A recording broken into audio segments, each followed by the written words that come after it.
2. To Charlie, waiting at the exit, it seemed to take about as long for Malcolm to get his car out of the multi-storey over the road from Tesco as it would to get the country out of the common market. But having little real alternative, he turned up in the end and drove the two of them through the outskirts on a good old rainy Welsh afternoon. They passed the ruins of the castle, and not long afterwards the ruins of the copper smeltery.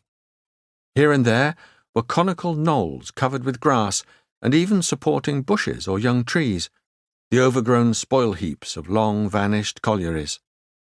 The road led upwards beside the waters of the Ewan, and the walls of the valley began to rise, with bigger hills fuzzily in view further off. Then, just as some sort of countryside seemed about to come into sight, human habitations reappeared, shops, offices, pubs too, all quite as grimy as when the air was thick with coal dust. "Here we are," said Malcolm, steering round a corner. "Or are we? I can't see any." "What's the trouble?" asked Charlie, ducking and peering. "It just says streets where the Picton sign used to be." "Streets? What are they talking about?" "Let's have a look." Malcolm parked outside a lilac-painted boutique, on a site Charlie was nearly sure had once been occupied by a Marxist bookshop, only that would have been a bit too good to be true.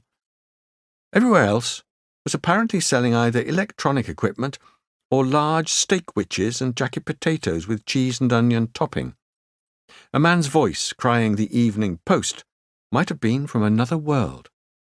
As they walked the needful not very many yards, huddled up against the thin rain, Malcolm spoke to Charlie, who for the second time in less than 2 hours had the experience of being addressed with 100% unintelligibility by someone who had been making perfect sense a moment before.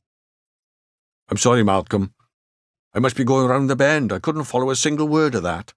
Could you try again?" "My fault," said Malcolm, blushing a good deal. "It was supposed to be your friend Cassivalonis Pugh asking about General Picton. I mean, I didn't hear him, but I assume he had an American accent. I'm afraid I can't."